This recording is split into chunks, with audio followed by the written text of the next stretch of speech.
Bonjour, je suis Manon, chez Je passe mon titre pro.fr et je m'occupe de la rédaction des dossiers professionnels que l'on propose. On va rédiger le dossier professionnel du chargé d'études de réseau de télécommunications. Donc tout d'abord, il faut récupérer la matrice vierge imposée par le ministère du Travail. Et on peut la retrouver sur je passe mon titre pro.fr et vous allez dans l'onglet boutique en haut à droite. Et dans la colonne de gauche, on a le dossier professionnel vierge à remplir. On clique simplement sur télécharger et il est déjà sur notre ordinateur. Alors, je l'ai déjà ouvert ici sur Google Docs. Si vous l'ouvrez avec Word, c'est exactement la même chose. Et on commence à remplir la première page, la page de garde. Là, on vous demande les informations donc vous concernant le nom de naissance, le nom d'usage qui est votre nom d'époux, d'épouse si vous êtes marié, le prénom simplement, et votre adresse postale, votre domicile, et non pas l'adresse de votre centre de formation, si vous êtes en centre de formation. Ensuite, juste en dessous, dans le titre professionnel visé, on remplace cette partie pour indiquer chargé d'études de réseau de télécommunications. Et dans les modalités d'accès, vous laissez la première case cochée parcours de formation si vous êtes en centre de formation et vous cochez la suivante si vous êtes en VAE. Pour la page de garde, on ne remplit rien d'autre, seulement cette partie, on ne touche pas à la mise en page, on laisse telle quelle. Ensuite, vous allez lire la présentation du dossier, mais on n'a rien à remplir et on arrive au sommaire. Pour remplir le sommaire, il y a des intitulés d'activités type et d'exemples à indiquer.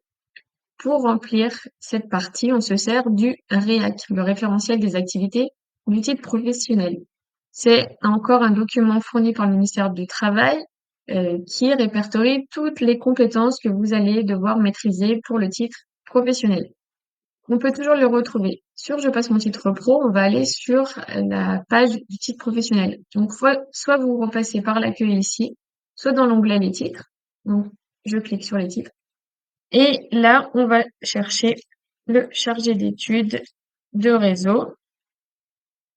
Et donc là, j'ai bien la petite fiche chargé d'études de réseau de télécommunications. Je clique dessus et j'arrive sur la page du titre professionnel avec une description, l'examen, etc. et toutes les activités. Et ici, dans la colonne de gauche, on a le référentiel des activités, le REAC. Donc, je l'ouvre simplement sur la petite icône du document et je peux aller directement en page 8 où j'ai les informations dont j'ai besoin.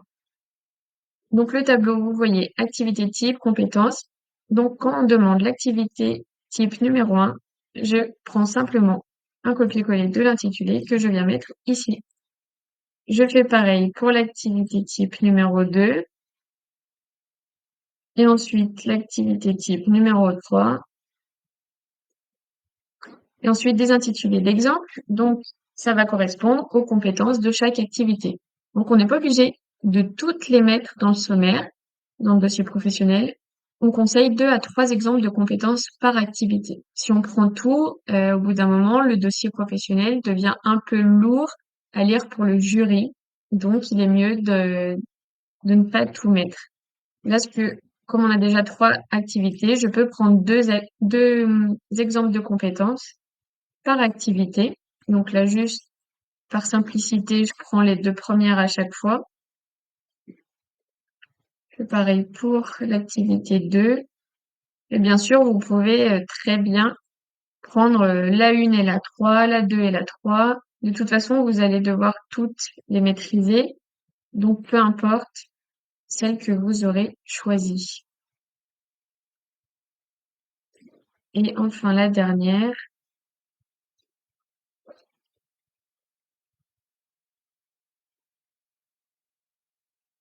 Voilà. Là, vous voyez, on a des lignes qu'on n'a pas utilisées. On va pouvoir les enlever. Donc, en général, on ne touche pas du tout à la mise en page de la matrice imposée par le ministère du Travail. Mais supprimer ces lignes-là, c'est vraiment pas un souci. Ça permet de rendre le dossier professionnel plus lisible. Donc là, simplement en clic droit, supprimer les lignes. Je fais pareil ici et ici où je n'ai pas d'exemple 3. Et voilà. Donc là, mon sommaire est propre, lisible et il n'y a pas de ligne non utilisée. Ensuite, on peut passer aux exemples de pratiques professionnelles. On nous redemande une nouvelle fois l'activité type et l'exemple 1. Donc, vous faites bien en raccord avec ce que vous avez mis dans le sommaire. Si vous avez choisi la 2 et la 3, bah, on reprend l'intitulé de la compétence 2, mais là, j'ai pris la première. Et voilà. Maintenant, concernant cette compétence, on demande de décrire les tâches effectuées et dans quelles conditions. Vous allez simplement rédiger tout ce que vous avez fait concernant cette compétence pendant votre période en entreprise. Donc, pour organiser votre récit, on peut noter dans les grandes lignes sous forme de tirets ce que vous avez fait. Et ensuite, vous développez chacun de ces tirets, chacune de ces parties. Donc, je peux commencer par réception et cadrage du projet. Ensuite, analyse géographique et réglementaire, collecte des données techniques, production et suivi de la pièce.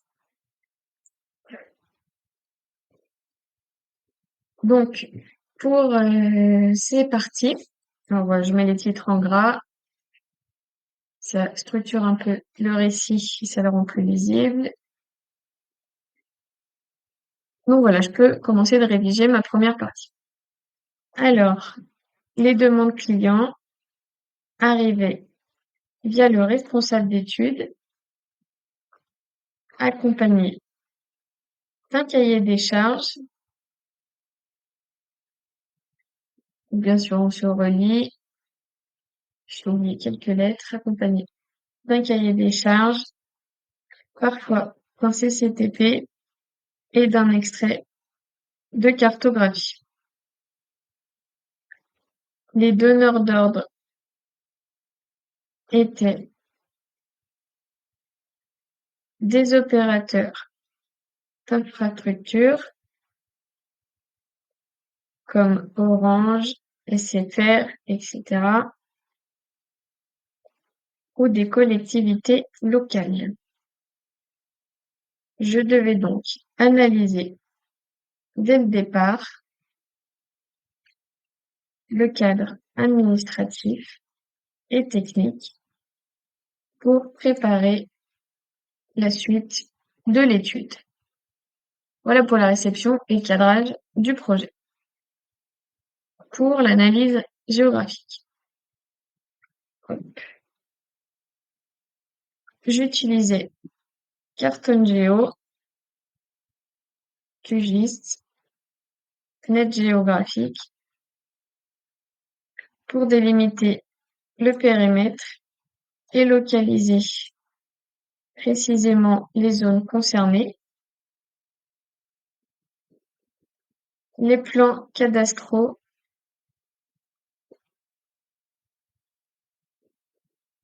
donc par exemple cadastre.gouv.fr permettaient d'identifier les emprises privées, les voies publiques, les contraintes comme les forêts, zones industrielles, les ouvrages Enedis, JRD, etc.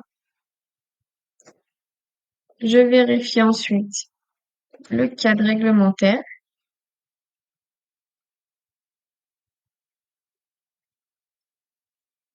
avec le service réglementation ainsi que la présence éventuelle de servitude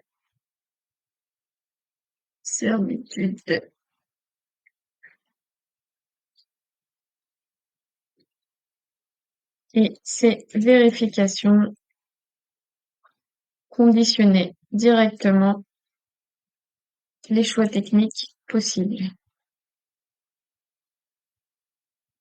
Je peux passer à la collecte des données techniques pour les réseaux existants. J'exploitais Compass pour Orange, Géofibre et nos bases internes regroupant relevé terrain, rapport et plan de génie civil. Je devais aussi évaluer la densité de population, la typologie de logement et les infrastructures aériennes disponibles.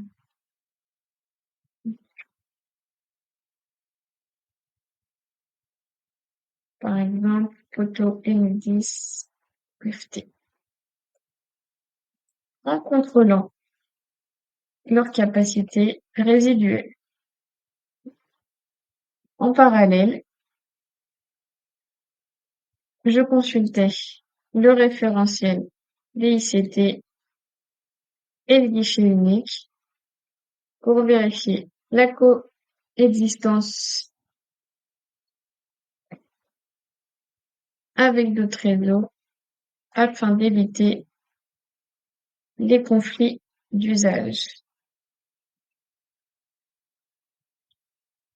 OK. Et enfin, pour la production, l'APS que je rédigeais synthétisait les limites du projet, les contraintes techniques identifiées, les options de passage comme aérien, souterrain, façade et les premiers chiffrages.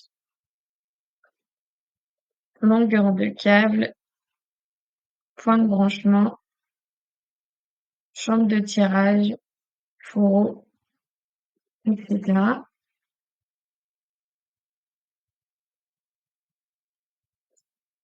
Je mettais à jour un tableau Excel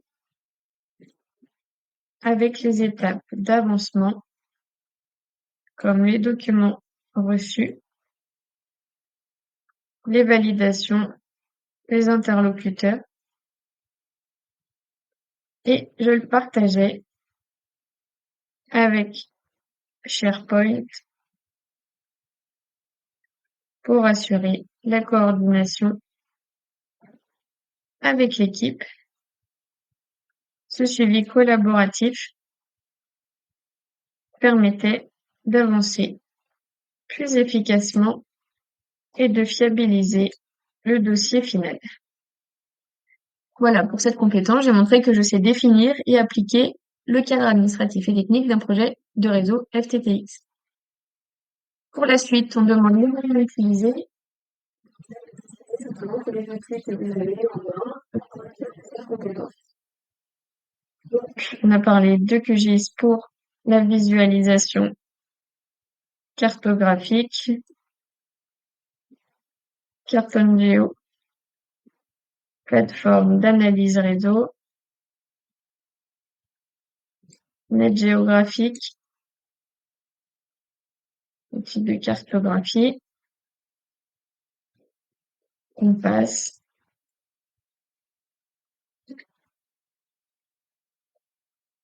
Géofibre aussi.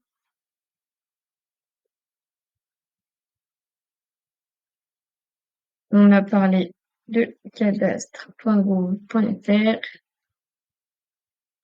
qui sont les plans cadastraux officiels, guichet unique, le relevé des réseaux existants, SharePoint, partage de fichiers en équipe. Maintenant, on nous demande avec qui on a travaillé. Donc là, vous évoquez toutes les personnes à qui vous avez eu affaire dans le cadre de vos tâches. Donc, j'ai échangé avec le responsable de cellule d'études qui validait mes périmètres et me guidait dans les orientations techniques à prendre.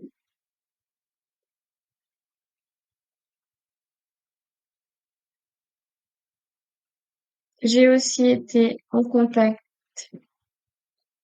avec une collègue du service réglementation, notamment Pour les dossiers en lien avec les contraintes administratives, comme les servitudes ou les zones protégées. En parallèle, j'ai travaillé avec le chargé d'ingénierie avec qui je construisais les hypothèses techniques du projet. Et enfin, je sollicitais le chargé de travaux ou les techniciens terrain afin de vérifier des accès, des emplacements ou la faisabilité de certains tracés. Voilà. Dans le contexte, on vous demande l'entreprise ici même, pour remplacer ici, le chantier concerné, donc là on est sur l'étude, et la période d'exercice, vous mettez votre période en entreprise, et bien sûr, vous mettez vos dates. À titre d'exemple, je remplis 1er août. Et vous avez une information complémentaire qui est facultative, mais on pourrait par exemple dire que cette expérience m'a permis de mieux comprendre le rôle du chargé d'études dans un projet FTTX, pardon. J'ai renforcé mes compétences en analyse SIG, en lecture réglementaire et en gestion technique. Cela m'a appris à être rigoureux, autonome et à toujours vérifier mes données avant de produire un livrable. Et là, vous avez terminé de rédiger la première partie pour la première compétence. Ensuite, vous avez la même chose pour l'exemple 2, etc., jusqu'à dérouler tout le sommaire. Une fois que vous allez avoir rempli toutes vos parties, on arrive à la partie diplôme. Là, on demande tous les diplômes que vous avez déjà, même s'ils n'ont aucun lien avec le titre professionnel visé. Alors, par exemple, j'ai eu un baccalauréat, le lycée où il a été obtenu et une date d'obtention, simplement. Ensuite, comme pour le sommaire, dès qu'on a fini et que toutes les lignes n'ont pas été remplies, je peux les supprimer. Comme ça, cette partie est plus lisible. Ensuite, vous devez indiquer que tout ce que vous renseignez est exact. Donc, vous allez signer l'attestation sur l'honneur. Vous indiquez votre nom, prénom, la ville et la date de rédaction. Et une fois que le dossier professionnel sera terminé et imprimé, vous allez pouvoir signer ici. Et la dernière partie concerne les annexes, les documents illustrant la pratique professionnelle. Dans ce tableau, on va noter tous les noms des annexes et ensuite on peut mettre les photos, capture d'écran qu'on veut montrer. Donc par rapport à notre dossier professionnel, on a parlé de géofibre, donc je vais venir mettre une capture d'écran de géofibre. J'en ai mis plusieurs. Et dessous, je vais venir mettre en légende de quoi il s'agit. Donc je peux ajouter capture d'écran de géofibre. Ce que je viens faire ici dans mon tableau, c'est aussi d'indiquer qu'en annexe 1, j'ai une capture d'écran de géofibre. Ça, je peux le mettre en gras, c'est plus lisible. Je fais un copier-coller pour préparer l'annexe 2. Et à la suite de cette page-là, je vais venir mettre d'autres photos. Là, je vais montrer un point de branchement optique d'un immeuble. Point de branchement optique d'un immeuble. Ça, je montre de quoi il s'agit. Et je viens refaire la même chose dans l'annexe 2. Je viens de noter le nom de mon annexe. Et maintenant, vous avez terminé de remplir votre dossier professionnel. Et bien sûr, vous allez avoir d'autres annexes parce que vous allez avoir rempli le reste de votre dossier professionnel. Mais pour aujourd'hui, voilà, simplement 2 annexes C'est suffisant. Si vous avez encore besoin d'aide, chez Je passe mon titre pro, on a rédigé un dossier professionnel complet pour le titre professionnel chargé d'études de réseau de télécommunications, qui doit vous servir à titre d'exemple et que vous pouvez personnaliser en fonction de votre propre expérience en entreprise. Euh, Vous avez plus qu'à le télécharger sur la page du titre professionnel, ici, et vous allez le recevoir sous quelques minutes directement dans votre boîte mail. J'espère qu'on aura pu vous aider dans la rédaction de votre dossier professionnel. Je vous souhaite bon courage pour la suite et je vous dis à bientôt. Merci.